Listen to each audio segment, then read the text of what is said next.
But in the case that you do want to hurry somewhere, you press the gas and you're going pretty darn quick. Let's do one more time. All right, 3, 2, 1, let's go. Ooh, we even spun our wheels a little bit.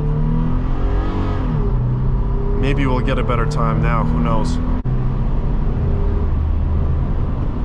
Oh shit. Oh, you gotta be careful slowing down here.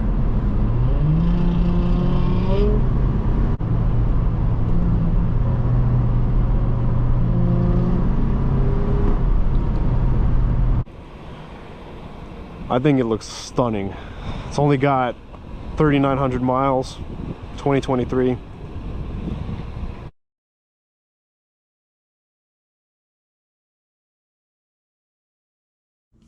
Welcome back, everyone. Today we have a 2023 Toyota 4Runner TRD Off-Road Premium. As always, I'm going to check out the exterior and interior of the car. We're going to take it for a quick test drive, do some 0 to 60 tests with Dragy, and I'm going to share my final summary and impressions with you. I want to thank Sheehy Nissan of Manassas for providing me this car. Reach out to them for all your car needs, new or used.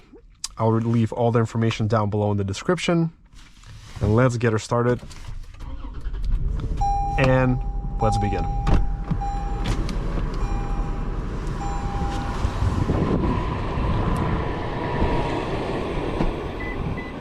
This is truly one of a kind 4Runner that I've ever seen in my life in this color. I think it looks stunning. It's only got 3,900 miles, 2023. A real beauty. I think it's wonderful that Toyota still makes trucks like this to this day. The old school 4-liter 5-speed automatic. No big screens, just driving pleasure. And this truck you can take anywhere. Off-roading, snow, doesn't really matter. And it's never going to leave you behind anywhere. It's always going to be a reliable, dependable truck. And you can drive it for 10 years, put 300,000 miles on here, and you'll still sell it for like 12, 15 grand. Sitting in the back here is a very high up position. You're sitting really tall up. This is pretty cool. Okay, armrest.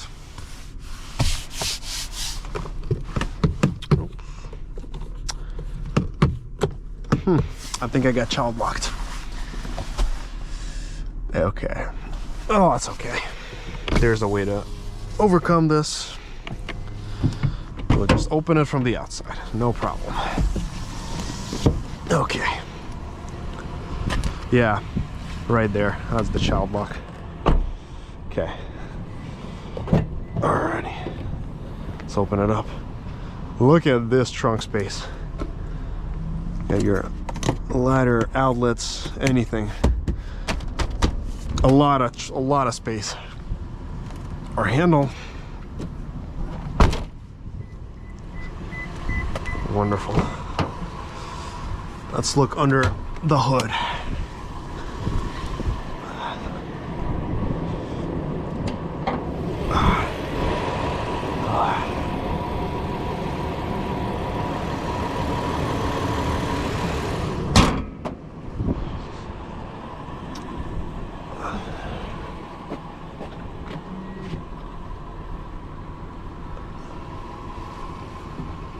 Okay, let's climb in here. Whew.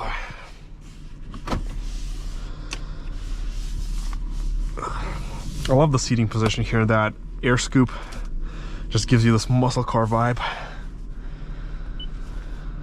Over time, Toyota has definitely improved the screens here.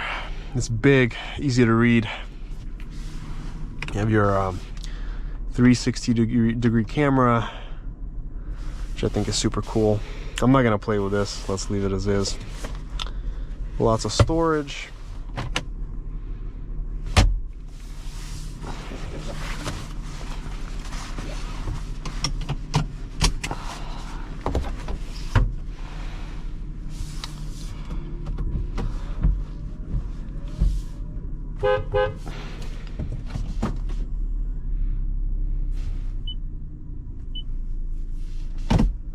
All right.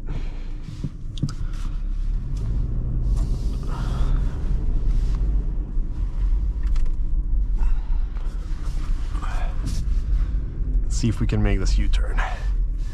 Oh, we have a camera, so that will help. Okay. Yes, we did it.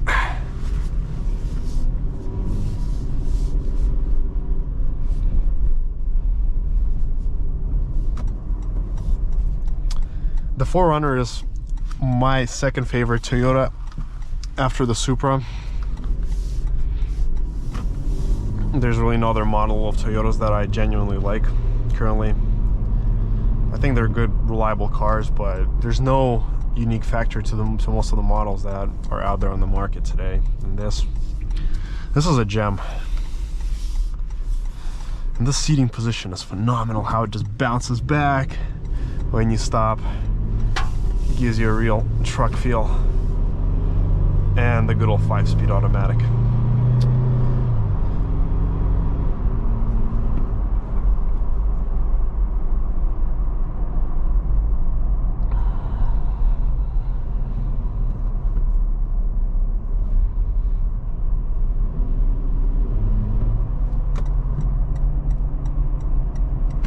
I also noticed that Toyota implemented the blind spot system for the 4Runners. It's a great feature to have here, given how tall and big this truck is.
This is a very leisurely truck. It's got good power. I can feel a big power reserve, but it's very relaxing. So I just want to sit back, put my hand like this, and just glide. Not in a hurry anywhere, there's no rush. But in the case that you do want to hurry somewhere, you press the gas and you're going pretty darn quick.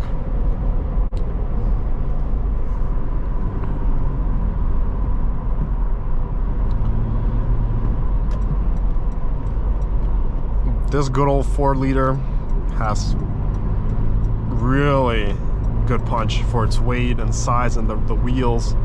It's a gigantic heavy car, and it still has a lot of power.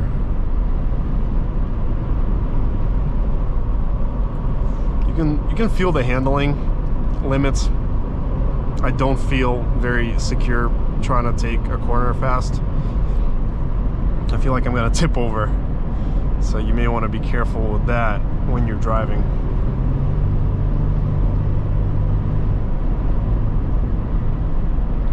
But it's something that you just have to get used to. It does feel really different than a normal SUV of an average size.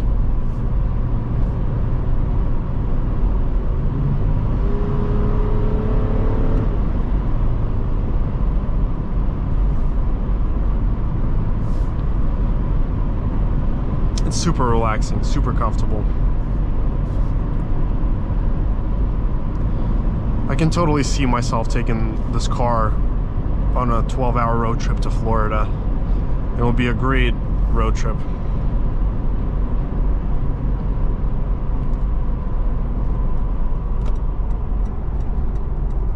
The ride quality is phenomenal for these rims and wheels, like the tires, and the suspension set of the ride is fantastic. It's smooth, it's relaxing, and the sound isolation isn't bad.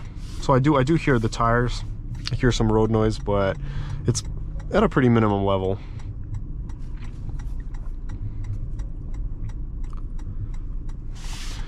So we're gonna see the accuracy of the speedometer, how accurate this is versus Dragy. But I have a feeling it should be very close to the displayed speed on the gauges versus the GPS.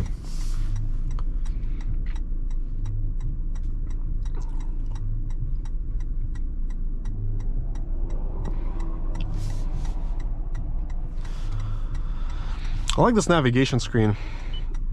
It's pretty easy to use. It shows all the information clearly. And these big knobs, these are cute. Gives those Tacoma Tundra vibes.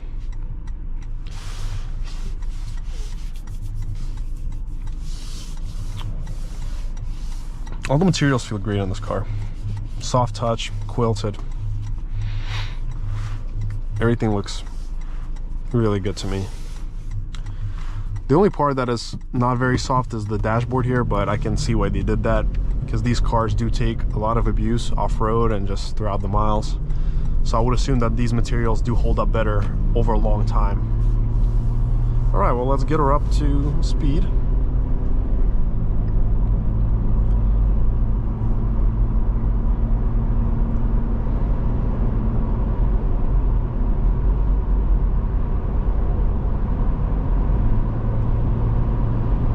So at 60, we're seeing 60. 61 actually, oh yeah, 61. So the speedometer to me seems a little over-eager, maybe. At 62, I'm seeing 64, wow.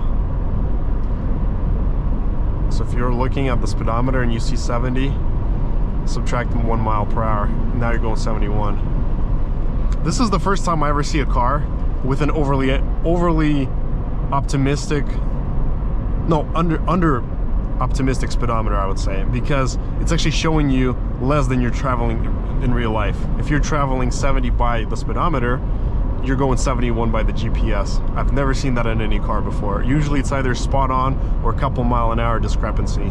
And with German cars, it's usually a bigger discrepancy.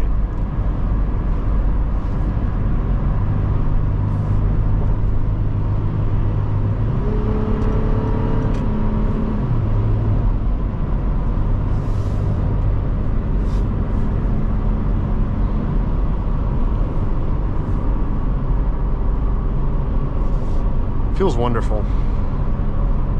I've gotten used to it a little bit more over the course of driving, so I feel that the turns are a little better for me now versus when I just started. You get used to it pretty quickly. Just don't make any abrupt turns.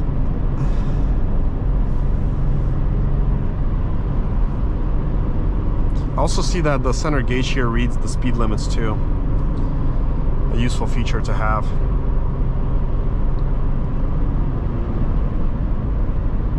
now I'm barely touching the gas pedal. We're coasting 67, 68 miles an hour. No effort at all. I'm not putting in any throttle. If I need to quickly get out of the lane, I give it a little bit of gas and I'm out. Boom.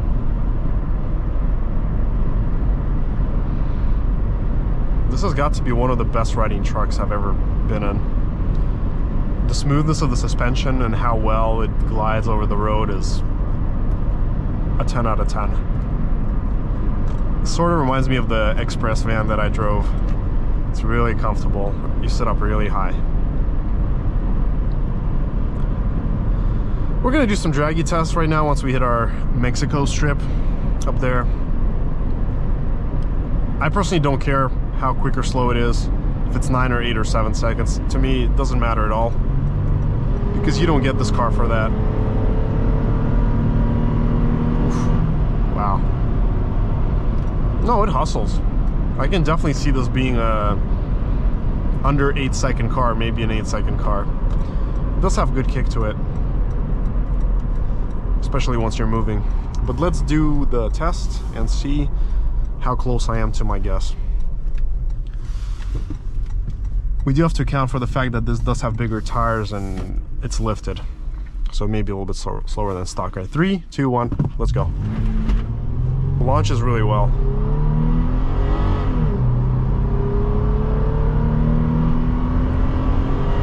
Yeah, we did sub 8 seconds. We did a 7.97 second run, perfect straight. The 1/8 mile came in at 70 miles an hour. Again, solid time, very solid. If it was on lighter rims and smaller tires, I could definitely see this being a 7.5 second car easily. But this is all the performance you really ever need for normal driving. There's no need for this car to be a 5 or 6 second car. You have a lot of torque, barely touching the gas pedal. Let's try it one more time and see if we can do a little bit better.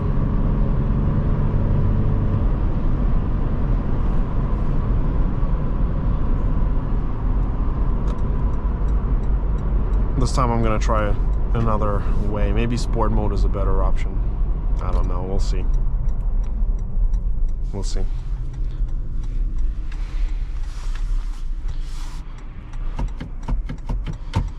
So this is Sport 4.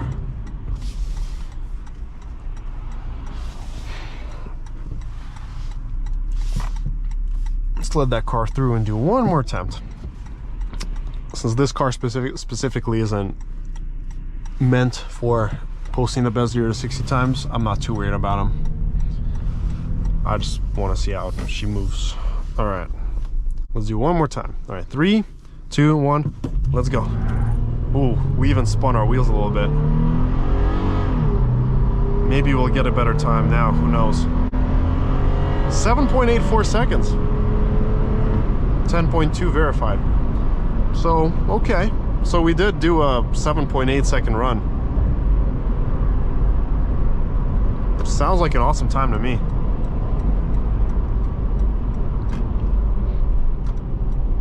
Very good. No questions asked. So sport mode actually does help a little bit if you put it to S. It did shave off almost 2/10 off the 0 to 60. We're gonna take it through some back roads right now. And I'm not trying to see how well it handles corners, but just for fun, why not, since we do it anyway.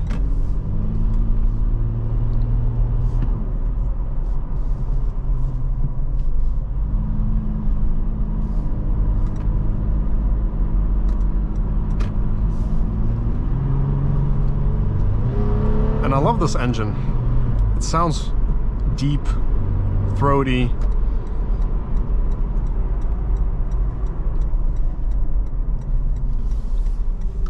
It's a great combo. I'm really glad they haven't gone turbo, 4-cylinder or anything like that. This is the kind of car which was meant to be driven. And for those of you who are not into all this electric stuff and all this modern technology, these huge screens everywhere, then this may be the exact car for you. It doesn't have any of these big screens, and nothing here is distracting. The cockpit is perfect. You have all the necessary information. Ugh. Yeah, this car is not meant to take corners.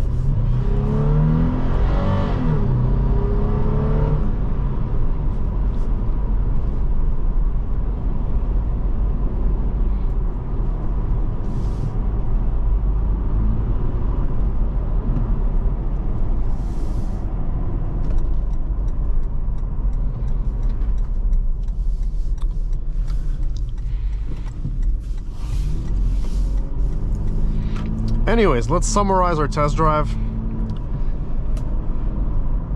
I really like this car. I'll just say that. It's great. I'll happily take a 12-hour road trip on this. Happily. I'll raise my hand. Be like, yep, I'm going. Volunteer. Solid, reliable truck that will hold its value for years and years, and it'll get you out of any trouble that you need. Snow, dirt, mud, rain, whatever you want. It will get you home safely. There's a lot of safety tech here that's been implemented with blind spot, 360 cameras, safety features, lane keep assist. So all the necessary safety features which have been lacking for years are finally here. And you can get these cars equipped to your liking, so if you want the bigger tires, you can get the bigger tires. They're very customizable nowadays. You've got a lot of trims, a lot of options, so whatever fits your lifestyle is the way you go. I still think that air scoop is probably my favorite part of the design of this car, beside the wheels and the color, the lime green.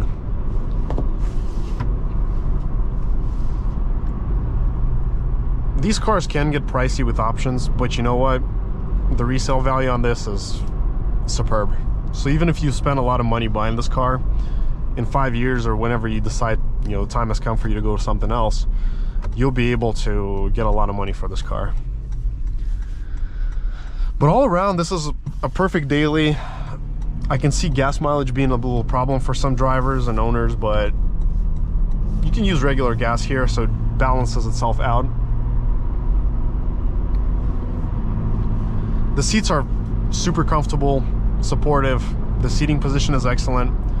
The visibility is mediocre, so you do have some blind zones, but luckily you have the new safety tech to help you out, so it's not an issue anymore. Everything inside the cabin feels solid, well made.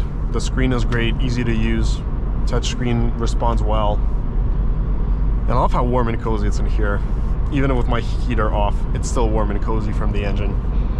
You'll never get that with an electric car. They won't make you feel cozy at all. You put in a full tank of gas and you go.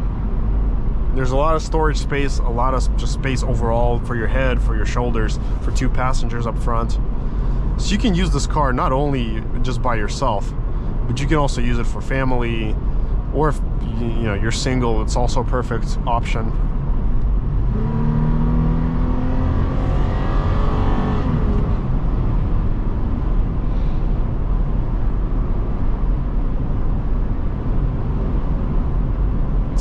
It's a perfect ride. Highly recommend it, and I really enjoy driving this car. It's a beast.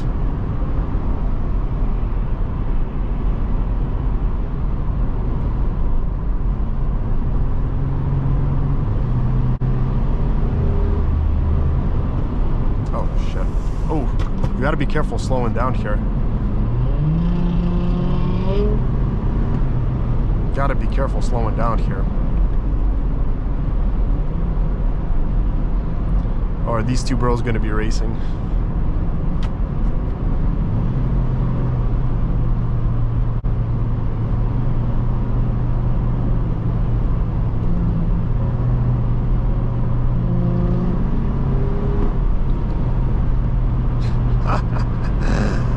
This is Virginia for you guys.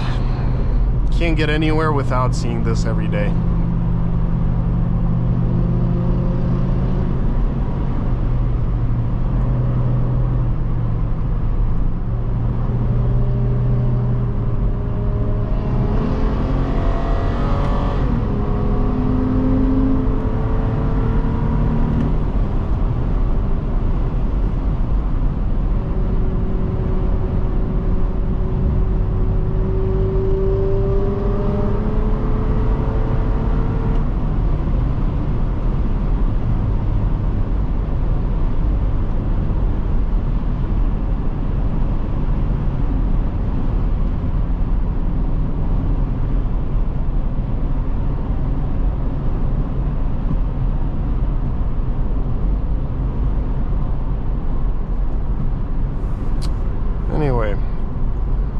Powertrain's about to come, so yeah. Yep, that's Virginia for you guys. Anyways, I hope you all enjoyed the test drive. Hope you had fun, and until next time.